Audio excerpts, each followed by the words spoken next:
Kasi halatang-halata ka na you're lawyering for Marcos eh. That's not a good thing to do for a senator, lalo na if you are the chairman of the Blue Ribbon Committee. He admitted that there was insertion, pero it's not Marcos. Pero isn't it very unethical for the chairman of a Blue Ribbon Committee to prejudge the issue? Wala pa. Magandang araw po sa inyo mga banateras. Ako po si Banat Girl. Ito po mga banateras, panoorin natin ito at sabay-sabay po tayong mag-react sa comment section. Alright, panoorin na po natin ito mga banateras. Mag-comment po kayo sa comment section at huwag po ninyong kalimutan mag-subscribe, i-like at i-share ang ating video. I am not Filipino for nothing. Mahalin po natin ang Pilipinas. Ito na po. Pero before nyo sanang basahin yan, yung sinasabi ng PDP na mag-drug test si Bongbong Marcos ay pakinggan nyo muna. May importante kung sasabihin. With all due respect, with all due respect sa PDP, wag na po natin sabihan o hingin kay Bongbong Marcos na magpa-drug test. Wag na po. Dati po, yes, lagi naming sinisigaw yan. Drug test, drug test, drug test. Pero ngayon nagsalita na si Amy. Alam na natin, kinonfirm na ni mismo ng kapatid na addict si Bongbong Marcos. Dapat ang statement nyo ng PDP, addict si Bongbong Marcos and he must resign. Kasi pag hair follicle test pa natin siya, it is as if sinasabi natin, hindi tayo naniniwala kay Amy. Tatandaan po natin, binabanatan din namin si Amy Marcos noon. Bakit? Kasi alam na ng buong Pilipinas, adik yung kapatid. Pero kailangan lang mayroong magsasalita na eyewitness mismo. Siya mismo nakita niya. Ito nagsalita na nililinis pa nga nila yung pinagkalata ng kanilang droga. So, Bongbong Marcos is an addict. Yun na yun. Gawa na natin ng paraan paano siya matatanggal kasi hindi illegal. Again, hindi tayo magsasabi ng illegal yung unconstitutional, dun lang sa legal, pwedeng impeachment. At ang balita ko, meron na nagpaplano ng impeachment kay Bongbong Marcos. Pwede rin itong simulan ni Tambaluslos, ni dating Speaker Romualdez. Malay natin, magsalita na si Martin Romualdez. Utusan niya na yung mga bata niya. Tell all na rin sila. Dahil sukob na wala na dulo na to. Kapatid niya na mismo. And hindi po pwede na walang pananagutan si Bongbong Marcos dito. Pwedeng pakilusin ng impeachment. Dapat ganun na ang tinatrabaho ng PDP. Kasi Bongbong Marcos is an addict. Hindi po natin kinukontra PDP. Tayo po ay nagsasuggest lang. Kasi nagsalita na si Amy, detalyado po. Hindi naman yung kinuha lang sa puwit niya Diba? Hindi naman ito yung parang chismis lang. Tandaan po natin kapatid niya yan at alam niya bata pa nagdodroga na si Bongbong Marcos at hindi nagbago. Hanggang naging presidente, nagdodroga pa rin. Si Amy mismo nagsabi nun. So ako yun naman nakikiusap din sa ating mga manunood. Huwag na natin hingin ang drug test kay Bongbong Marcos. We don't need to. Matagal na nating alam at kinumpirma ng kapatid. Yun na yun. He is an addict. Let's ask for his resignation. Hindi po ito pilitan Ano naman yun kusang loob niya kung magre-resign siya. Kung ayaw niya, bahala siya. Kung makapal ang mukha niya, bahala siya. Pero meron namang naaayon sa batas yung ginawa nila kay BP Sara, pina-impeach nila. So yun ang isigaw natin. Impeach Bongbong Marcos because he is an addict. AFP, what are you going to do? Hindi po tayo nananawagan sa AFP. Tinatanong ko lang, ano ang magandang gawin kay Bongbong Marcos sa tingin ninyo? Di ba? Ulit hindi tayo nagtatawag sa AFP. At wala akong kakayanang tawagin ng AFP. Let's do this in a legal way. Maraming paraan. Hindi hair follicle. Pakinggan nyo po ito. Kung bakit dapat umalis na si Bongbong Marcos. At meron tayong karapatan na dapat matanggal si Bongbong Marcos. Ito, pakinggan nyo po ito. Ito po yung interview ko kay Attorney Torion. At doon sa hindi pa nakaparinig na ito, ito, i-discuss po natin. Kung narinig nyo naman, i-explain kong mabuti po sa inyo. Okay? Anong konteksto nito? Ito, yung kakadinig lang namin, nasa SME na ito yung kadidinig lang namin nung speech ng kanyang kapatid na si Amy Marcos na addict si Bongbong Marcos. Ang tanong, what's the next step? Diba? This is very important. Gawin natin sa legal na paraan. Ano ang legal na paraan? Attorney Torion. Alam naman natin, napakagaling na abogado nito. Pakinggan po. Kasama natin si Attorney Torion. Ngayon lang kakarinig natin yung sinabi ni Senator Amy. So ano masasabi nyo, Attorney? It was a very explosive revelation, no? Doon na-confirm natin na lulong na pala ng droga ang ating Commander-in-Chief ng... Ayan, lulong na... This is not a laughing matter. Hindi lang po siya tumitake, hindi lang po siya nagdodroga, lulong. Okay, lulong na si Bongbong Marcos sa droga. Military at ng mga pulis, no? At saka nananawagan siya na pauwiin muna si Presidente Marcos sa kanila. At saka ipagamot daw muna siya. Ang intindi ko doon na either iparesign muna niya or ipa-leave niya yung kanyang kapatid and there should be constitutional succession. Yun ang pagkaintindi ko. Ako yun naman din ang intindi ko na mag-resign siya, nananawagan na yung kanyang kapatid. Alam mo, yung mga umiepal dyan, ako bilang panganay, at yung kapatid ko is in danger because of drugs, I will do everything. Kahit matanggal siya sa pwesto niya, kahit mawalan siya ng pera, I will do everything to keep him alive. Yun ang importante. Isusulong ko siya dyan. Baka mamayang gabi lang ma-overdose. Hindi nila naiintindihan yung sinabi ni Amy. Pero let's go do. Bayaan muna natin yung magkapatid. Eto muna. Anong dapat natin gawin? Kaya sana sa ating mga minamahal na mga military, no? Ayan, panawagan na sa inyong mga military coming from a lawyer, legal way. I hope and pray that they will remember the constitutional injunction that they are the protector of the people and the state. Ayan.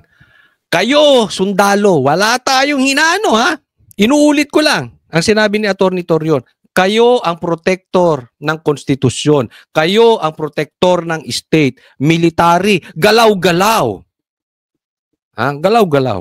No, ayan. Salita na po yung kapatid ng ating presidente at sinasabi niya na hindi na mentally fit itong ating presidente.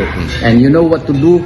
And sana naman ay suportahan natin ang ating Republika ng Pilipinas, suportahan natin ang mga citizens po ng ating republic.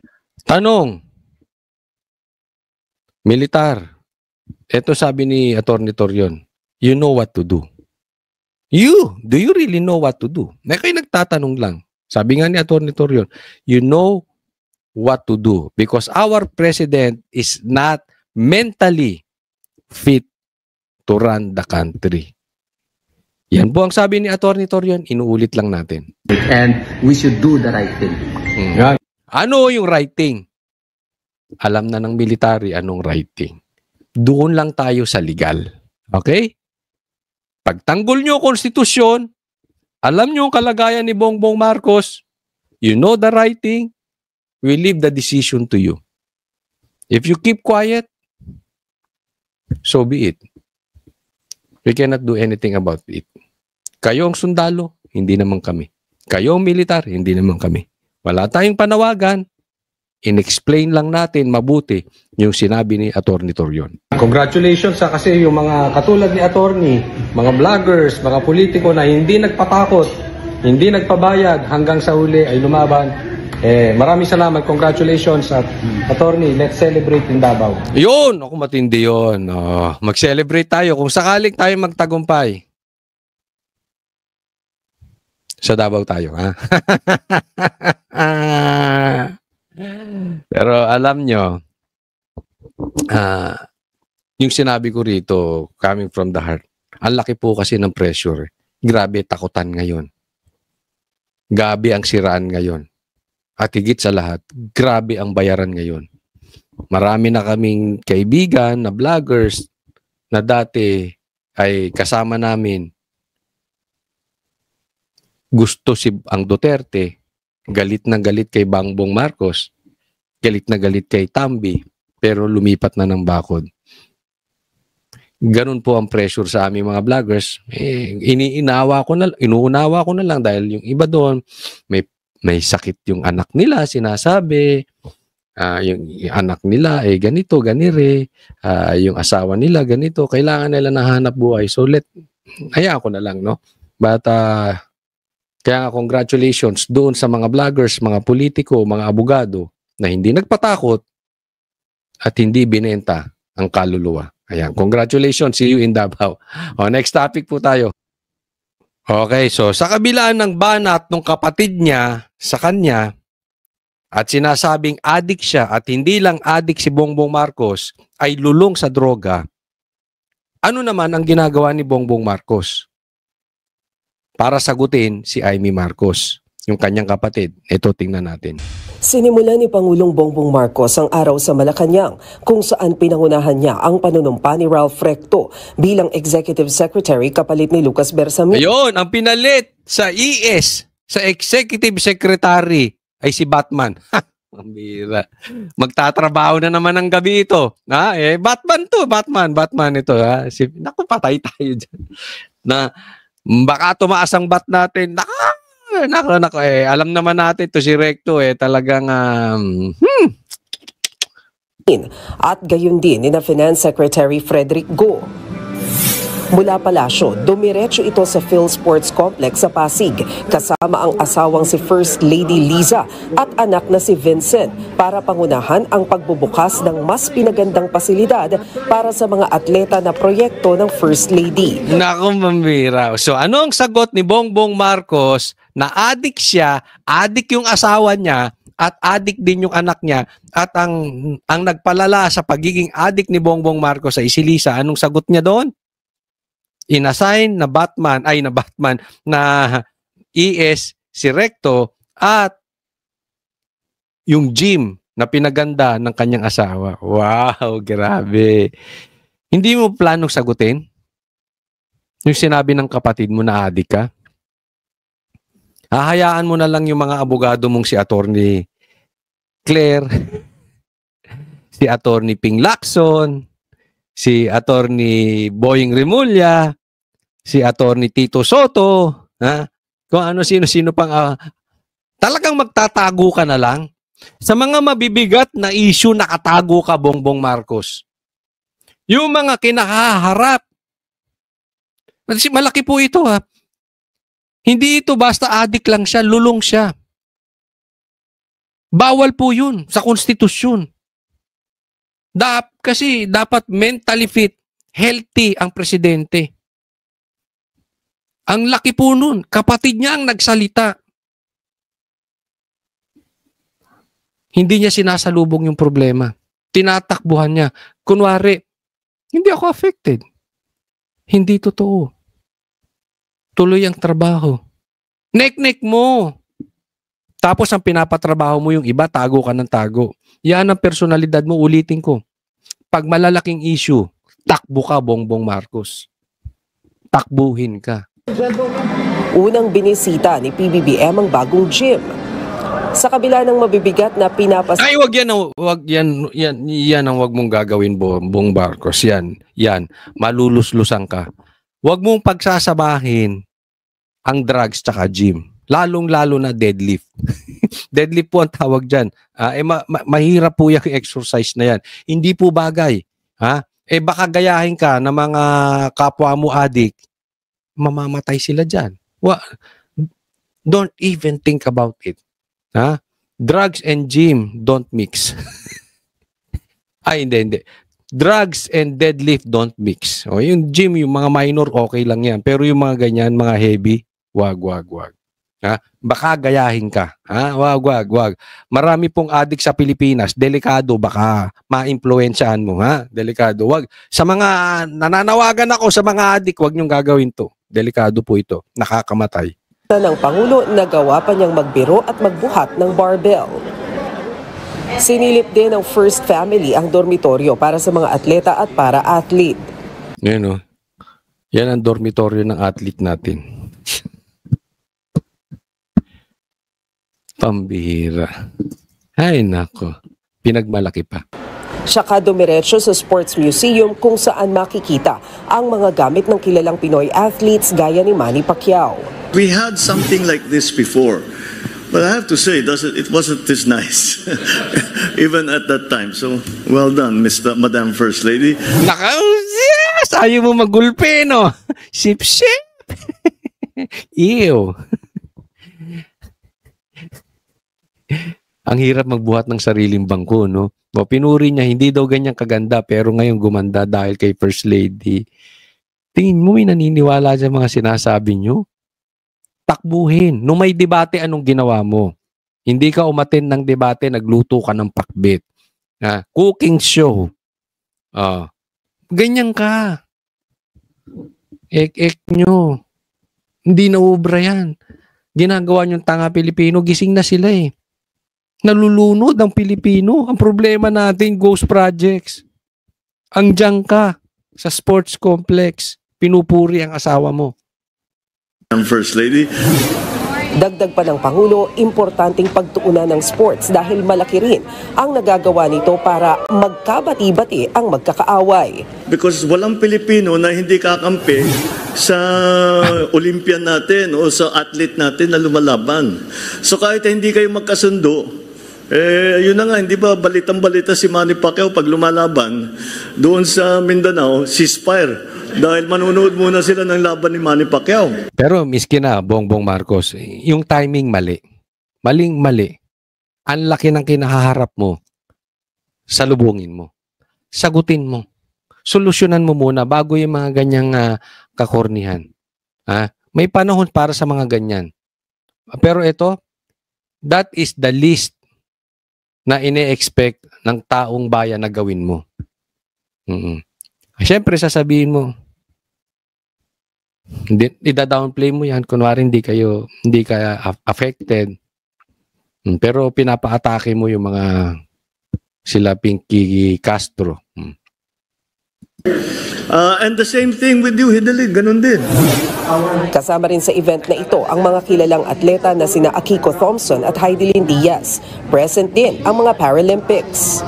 Hindi lang ito yung support system na kailangan ng atleta. But yun nga, yung kailangan ng atleta talaga is support from government para mas sustainable din ang maging journey ng isang atleta patungo sa Olympic.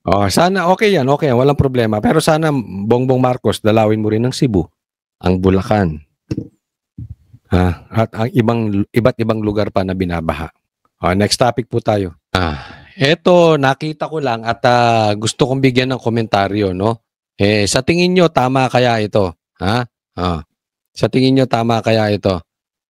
Si Amy Marcos, dahil pinagbibintangan siya na hindi daw asal ng kapatid yung kanyang ginawa at hindi daw siya parang tunay na Pilipina, dapat magpa-DNA test si Amy Marcos. Tapos, hair follicle test naman, si Bongbong Marcos, si Sandro, at saka si Lisa. Pero itong pinakahuli, ito matindi, na nakita ko, sabi ko pwede. Dapat. Kayo, ano sa tingin ninyo? psychiatric evaluation for Auntie Claire. Palagay ko kailangan din magpa-psychotest ito si Claire. Hindi po sa pag-iinsulto, pero parang ano na siya eh. Hindi ko alam kung may anxiety attack na siya dahil yung nakita nyo naman yung ginawa niyang pagsagot kay nagtatanong lang naman si Tikia, triggered siya. Lahat ng sagot niya ay patungkol sa Duterte, parang sa tingin ko talagang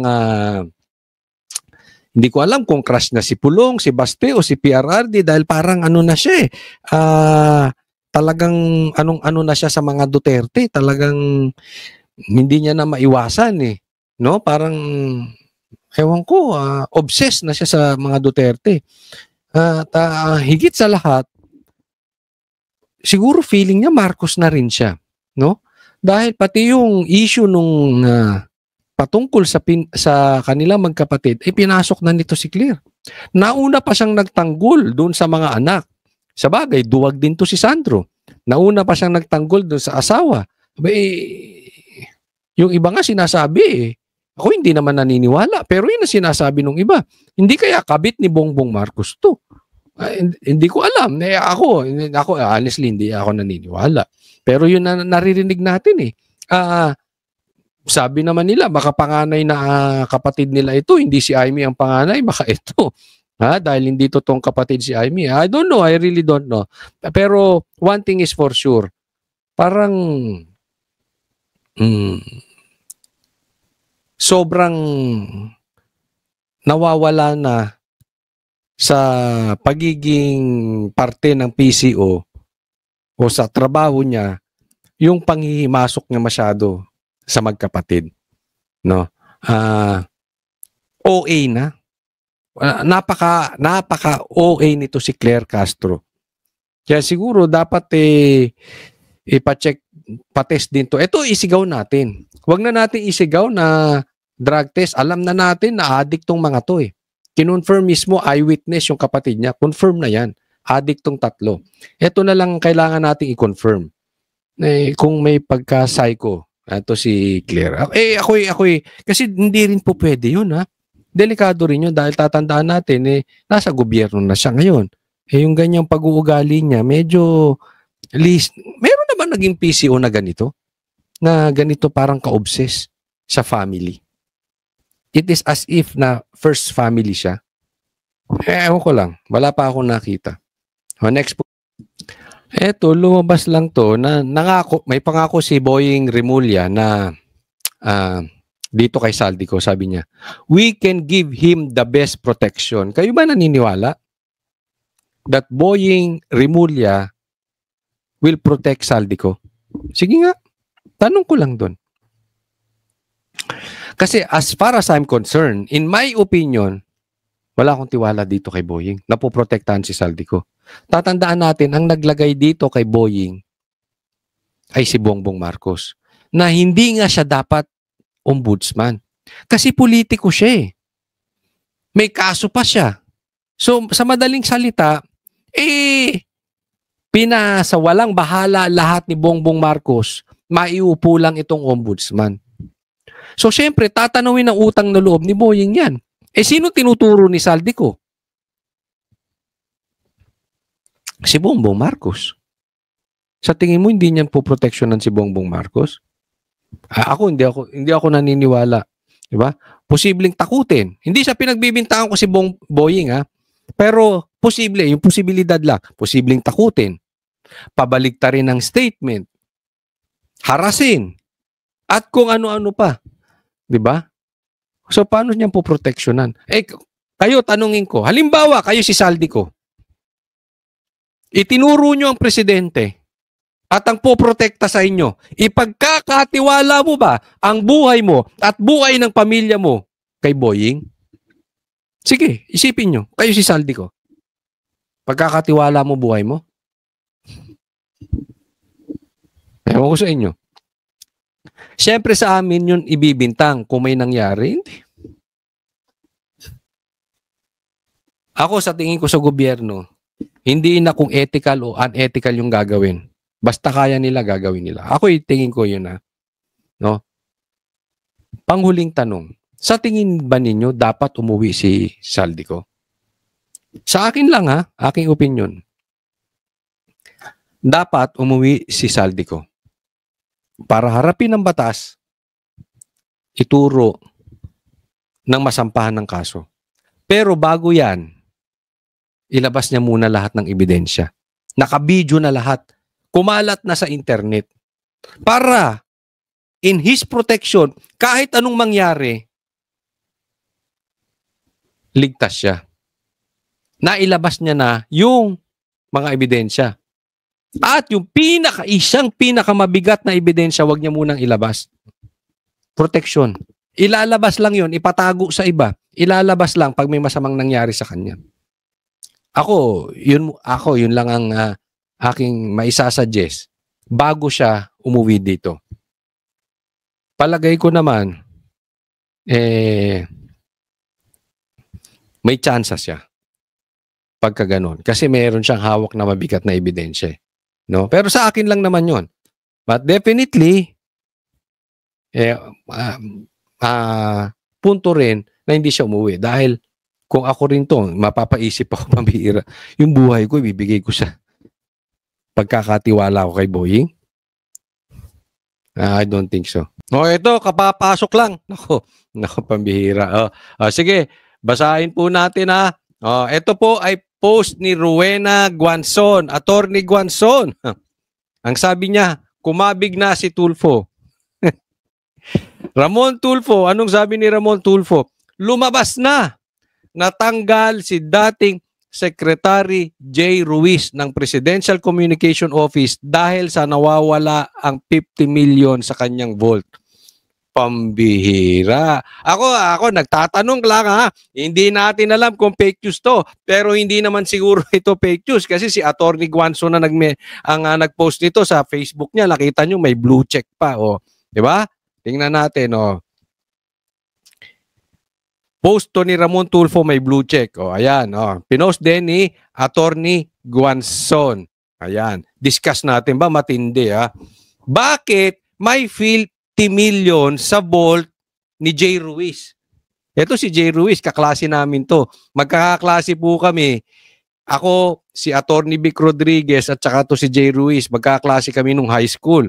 So, hindi ko akalain na magiging connected din to sa politika, no? Pero, tanong, bro, bats, totoo ba ito? Pangalawang tanong, totoo ba tong post mo, Ramon Tulfo? Kasi alam naman natin din to, si Ramon Tulfo, isa rin tong fake news. Binabalita lang natin kung ano yung sinasabi niya. Kaya bibigyan natin ng komentaryo. Pangalawang tanong, J. Ruiz, totoo ba ito? At kung totoo ito, bakit kami 50 million dyan sa vault na yan? At bakit nawawala? Di ba? Pangatlong tanong, parang bumaligtad ka, Ramon Tulfo. Ikaw ba tanong lang din to kay Mon Tulfo, ikaw ba may sayad na talaga? Dahil nagulpi ka ni Claudine, muntik ka pang magulpi ni BP Sara. Baka may sayad na yung utak mo. Kaya hindi na malaman kung anong ibabalita mo. Baka mamaya fake news na naman to ikaw pa naman inuknukan ka ng fake news. Kailangan sumagot ka rito, J. Ruiz. Totoo ba kaya ka natanggal? Pinapalabas dito, parang kinulimbat mo, 50 million. Para saan yun? Mamaya sagutin natin. Ang nagsabi sa akin yan ay isang pambihira Tweety Bird sa loob ng PCO. Ba may Tweety Bird sa PCO? Pangalawang tanong, Mon Tulfo, bakla ka ba? Kasi napapansin ko medyo mahilig ka sa birdie. Unusual di, kasi bihira talaga sa lalaki yung mahilig sa bird. Ngayon sabi niya, kahit magkapit-pitan tayo ng betlog. Yung dati niyang sabi, ngayon naman meron siyang Tweety Bird. Diba? Parang medyo Mon Tulfo. Ako sa akin lang, payo ko sa iyo medyo huli ka ng magbago ng identity. Ang tanda mo na hindi na bagay na ngayon ka pa magbabakla. Tigil-tigilan mo yung tigil-tigilan mo yung kahilig mo sa mga birdie.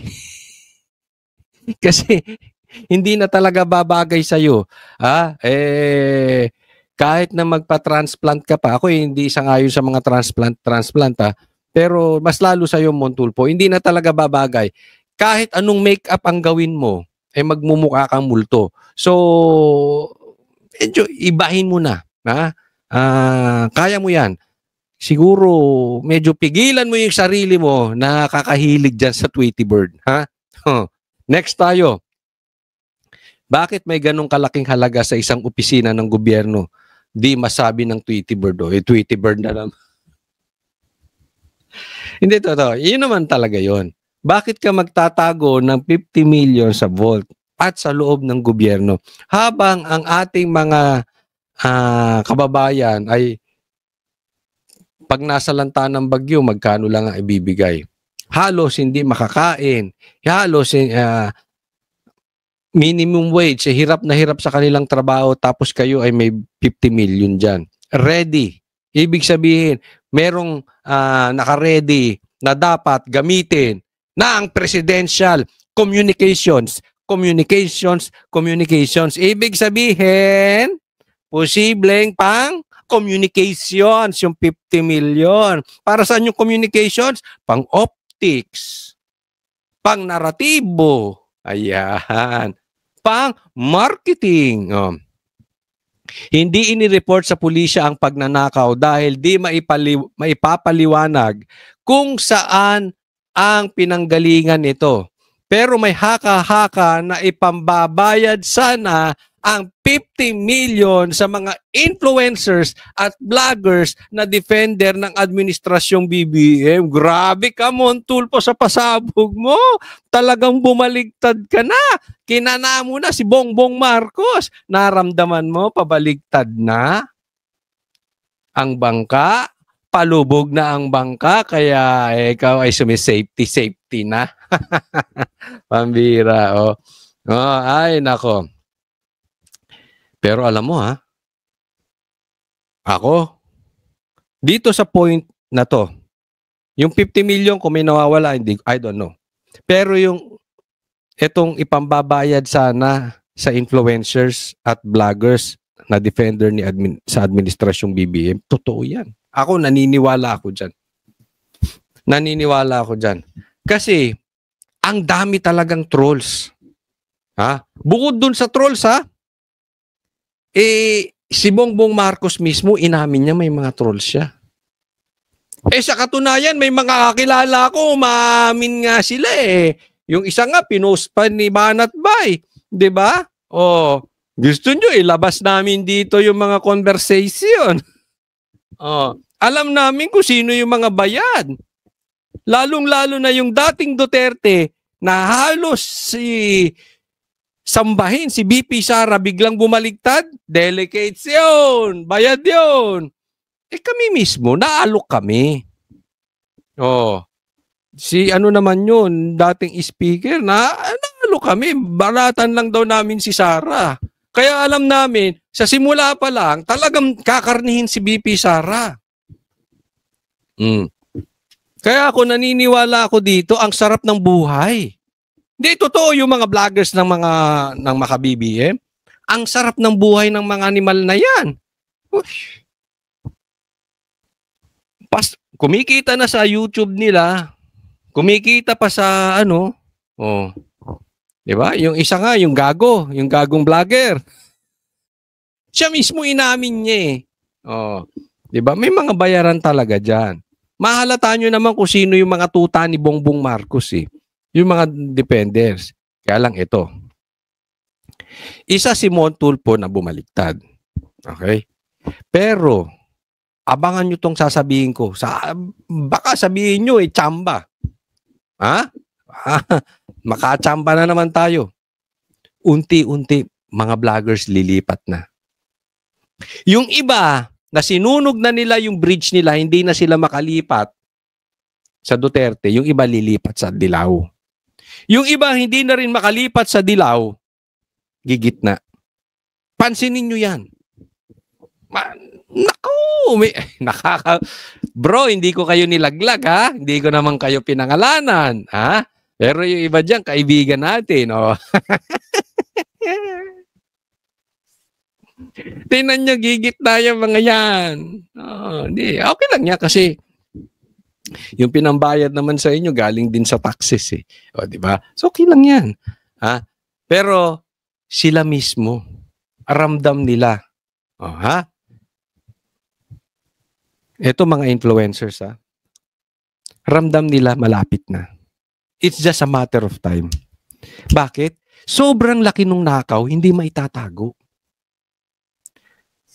Sobrang laki nung binitawan ni Amy, hindi maitatago. Hindi na.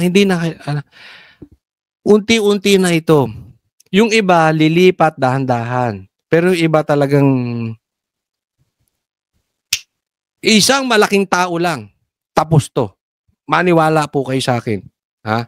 Oh, abang-abang natin. Abang-abang lang, ha? Abang-abang natin. Hindi natin alam, malay natin si Tambi bumaligtad. Ha? Kasi even si Bongbong Marcos, sinasabi ko na ito, at si Tambi maglalaglagan na. Meron po tayong intel. Hindi ko po kayo niloloko, ha? Hindi ko po kayo niloloko. Nakakarating po talaga sa akin to. Pero hindi ko aaminin kahit magkapit-pitan ng betlog. Maglalaglagan na sila. Even yung politiko mismo, alam ko kung sino yung ilalaglag. Okay? So this coming weeks, very exciting. Ha? So abang-abang tayo. Hindi matukoy kung sino ang nagnakaw ng malaking halaga. Kaya tinanggal ba si Jay Ruiz? So sinong nagnakaw? I don't know. Montulfo, tinatanong kita. Ninakaw ba ni Jay Ruiz? Ninakaw ba ni Claire Castro? Ninakaw ba pabalik nung sponsor? Kinuha ba ni Bongbong Marcos? I don't know. Kayo tatanungin ko.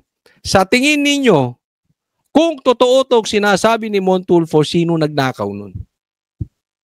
Hindi ko po kayo masagot kung totoo kasi ito sinasabi. Binalita ko lang itong binalita rin ni Guanzon. Ako, isa lang ang alam ko ritong totoo. Eto. Pero may haka-haka na ipambabayad sana ang 50 million sa mga influencers. Alam ko yan. May mga kakilala tayo dyan nandiyan eh. Oo, swerte nyo. Kami kayod marino. Kayo asa sa bayan. Pero okay lang. Patapos na naman na eh. Hindi, sa totoo lang, hirap na hirap din sila. Kailangan din nila talaga na mahirap, malaking bayad. Kaya ang hirap ipagtanggol talaga ni Bongbong Marcos. Kakatanggol mo pa lang gaga. Tingnan nyo nangyayari kay Claire. Stress na. Di ba? Oh. Parang may binanggit lang si Tikia parang mananakit na eh, di ba? Kita naman na-stress sila. Hirap talaga ipagtanggol ni Bongbong Marcos. Papagtanggol mo, kinabukasan gagawa na naman katarantaduhan. Mahirap. Naawa rin ako sa kanila pero okay lang yan. Kumita naman kayo eh. Next po tayo. Speaking of nawawalang 50 million sa loob ng PCO at ang natanggal si Jay Ruiz at namamayagpag si Auntie Claire at may kumalat na conversation. Hindi ko alam kung si Auntie Claire yun. Basta may kausap siyang vlogger, no? So hindi natin alam kung si Auntie Claire. Pero eto na, medyo dumudugtong-dugtong. So pakinggan naman natin kung si Auntie Claire ay hindi fake news. Okay, bago natin simulan, lagay nyo dyan. Fake news ba si Auntie Claire? Oo o hindi. Sige, tatingin ninyo. Hindi ko alam kung paano nagsimula yan na nag-resign ako. In-announce siguro yan. Pero wala akong resignation na pinail. Opo. Kasi sinabi niya lumabas, nabasa ko na lang, I resign out of delicadeza. Kita mo, Claire? Bastos ka talaga. Nangihimaso ka pa, pilingera kang kapatid ng mga Marcos, bastos ka pa dahil fake news ka.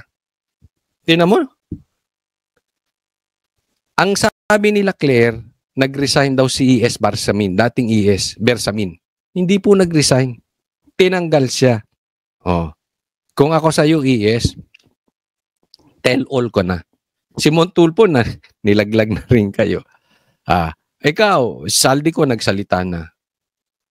Ikaw bilang dating justice ng korte, siguro naman meron kang paninindigan sa batas. Ha? Bersamin, baka naman pwede kang mag-tell all na. Ngayon nagkakalaglagan na kasi pumalag na siya Pwede namang nag-resign si Bersamin. Hindi.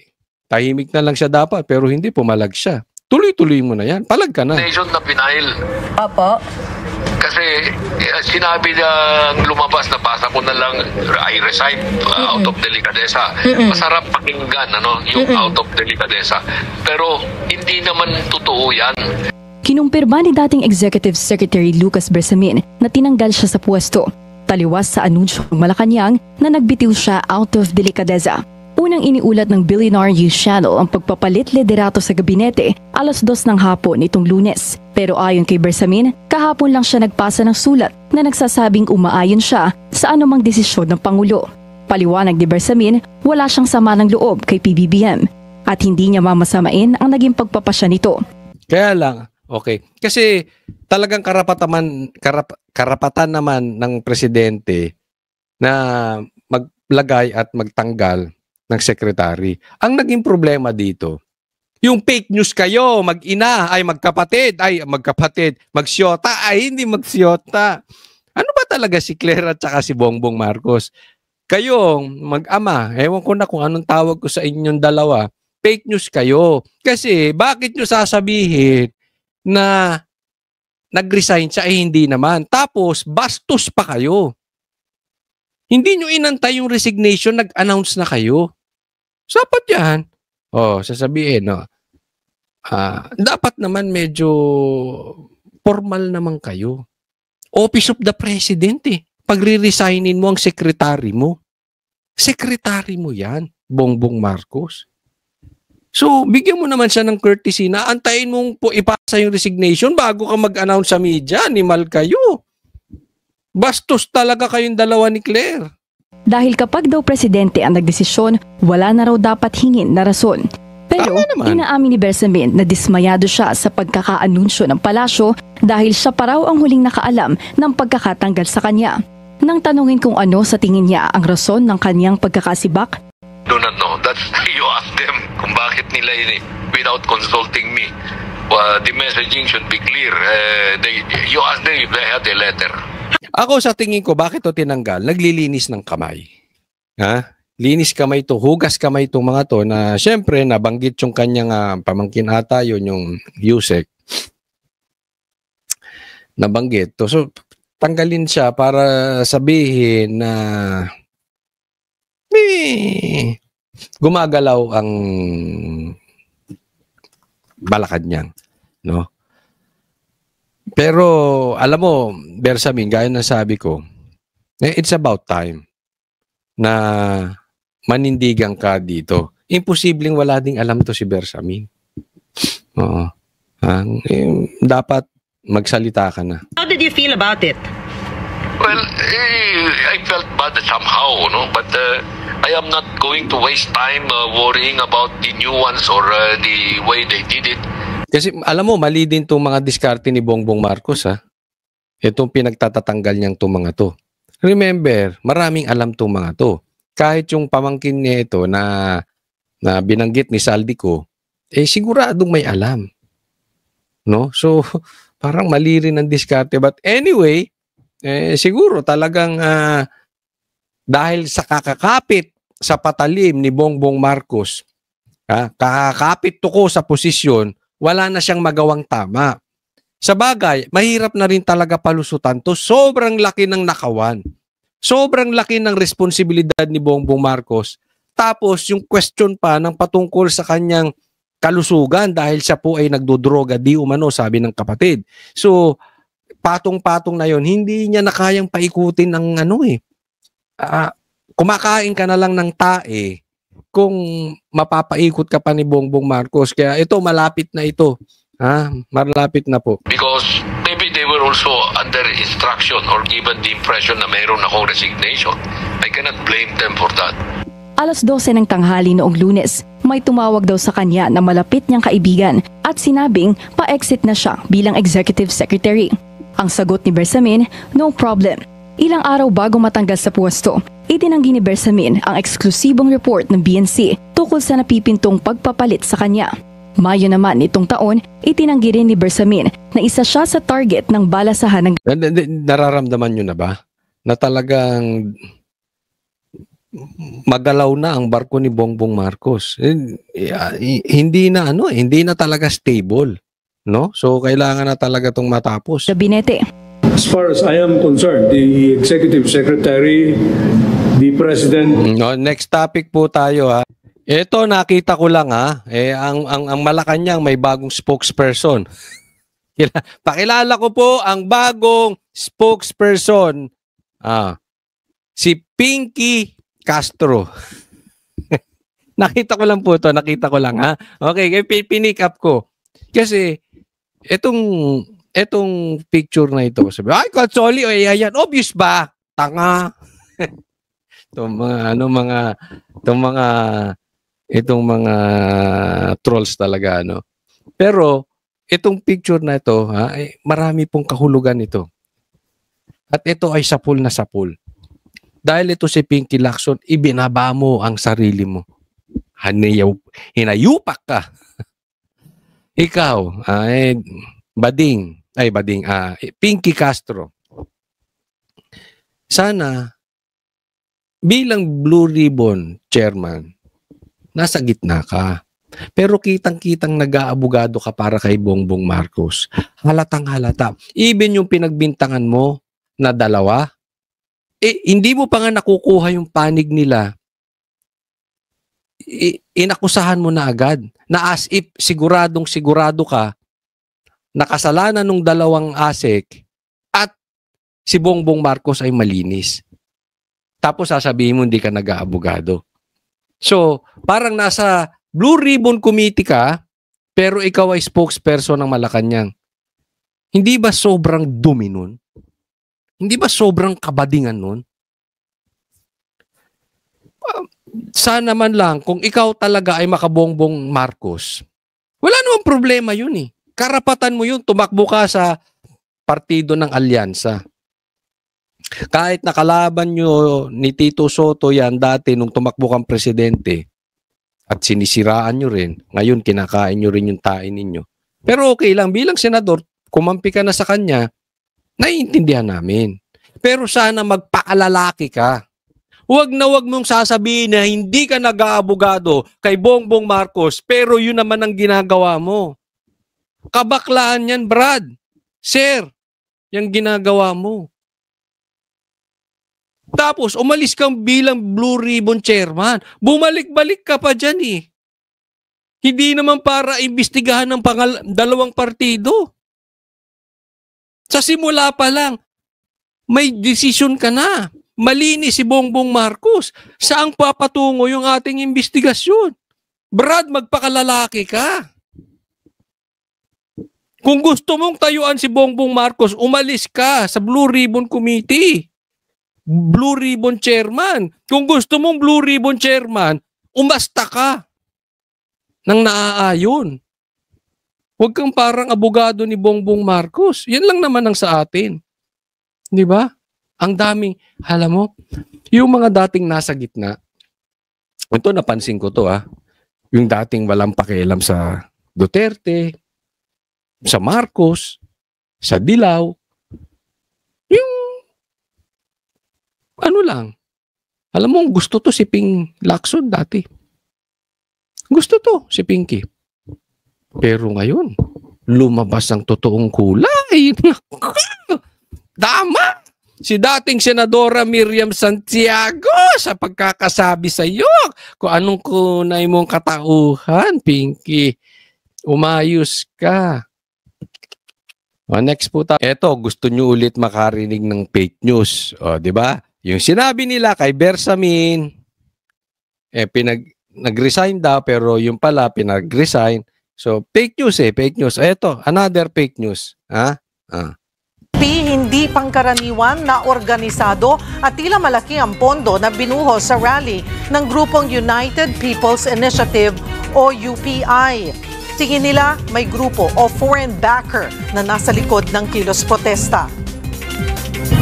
Para pag-usapan yan, makakausap po natin si AFP spokesperson Rear Admiral Roy Vincent Trinidad. Magandang tanghali po sa inyo, sir. Yes, good noon.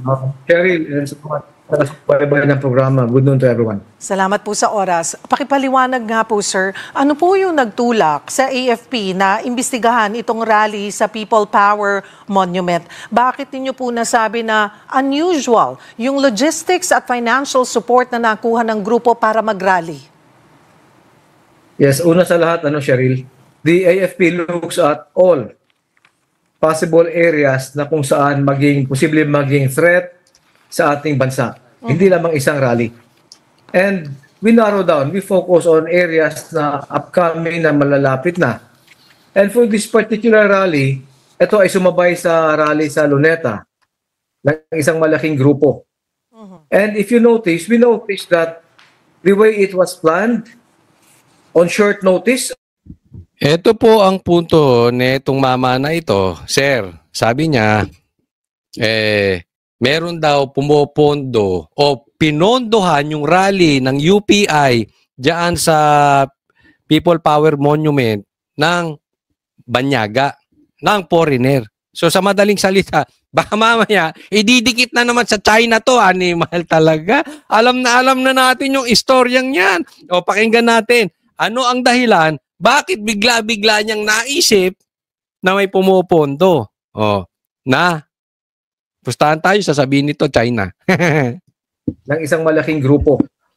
And if you notice, we noticed that the way it was planned, on short notice, ang unang nagpaalam ay yung malaking religious group doon sa Luneta. Ito ay sumabay lamang.